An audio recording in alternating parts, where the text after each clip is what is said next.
Assalamualaikum warahmatullahi wabarakatuh. Perkenalkan, nama saya Joyce Gabriela. Saya dari kampus TIK Makassar. Nah, di sini saya akan menjelaskan mengenai aplikasi teori Virginia Henderson pada pasien dengan HIV/AIDS.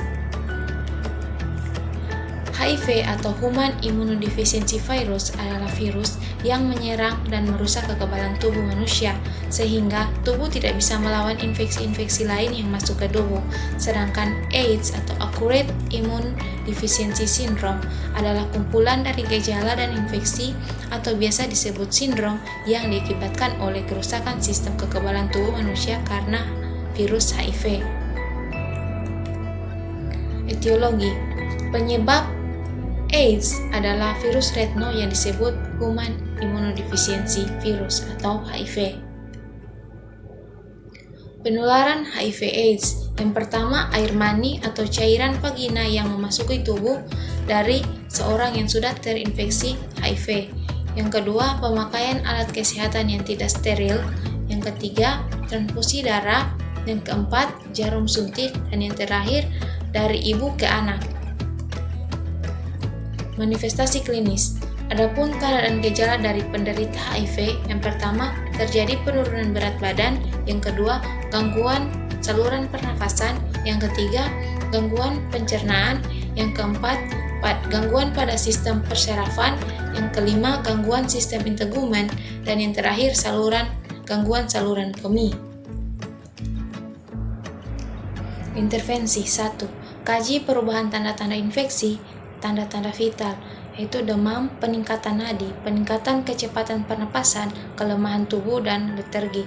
Yang kedua, rencanakan makanan internal atau parenteral, berikan makanan tinggi kalori dan tinggi protein. Yang ketiga, ADL secara mandiri sesuai kemampuan. Yang keempat, dampingi dan bantu pasien saat mobilisasi.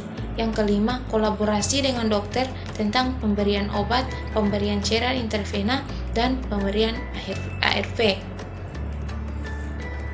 Yang keenam, diskusikan dengan keluarga atau orang tua tentang kekuatan diri dan mekanisme coping yang mengidentifikasikan dukungan sosial. Yang terakhir, jelaskan pada keluarga dan pengunjung tentang pencegahan secara umum atau universal untuk menyiapkan keluarga dan pengunjung memutus mata rantai penularan. Aplikasi teori Henderson dalam proses keperawatan. Definisi keperawatan menurut Henderson, perawat berkaitan erat dengan aplikasi kesehatan yang berinteraksi langsung dengan pasien dengan mengubah kondisi pasien dari yang semula tidak mampu atau bergantung menjadi mandiri dan menerapkan 14 komponen penanganan keperawatan seperti 1. Pengkajian. Perawat melakukan penelitian berdasarkan kebutuhan dasar yang dapat dilakukan, pendekatan yang meliputi psikologi, sosial, dan spiritual. Dengan demikian, maka perawat dapat mengenali kebutuhan dasar yang diperlukan pasien sehingga dapat diterapkan untuk pengkajian dan persiapan. Yang kedua, observasi. Menganalisis dengan menggunakan indera penglihatan, pendengaran, dan perabaan. Setelah itu membandingkan dengan pengetahuan tentang sehat sakit.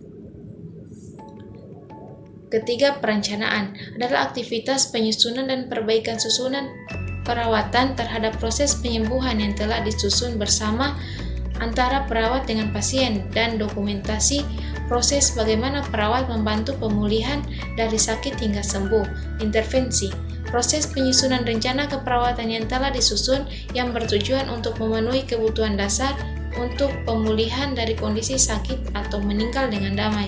Yang terakhir, implementasi. Tahap di mana pengaplikasian terhadap suatu melalui prinsip psikologi, usia, latar belakang budaya, keseimbangan emosional, dan kemampuan intelektual serta fisik individu. Bersama-sama kita cegah penularan HIV/AIDS. Sekian penjelasan singkat dari saya. Terima kasih. Wassalamualaikum warahmatullahi wabarakatuh.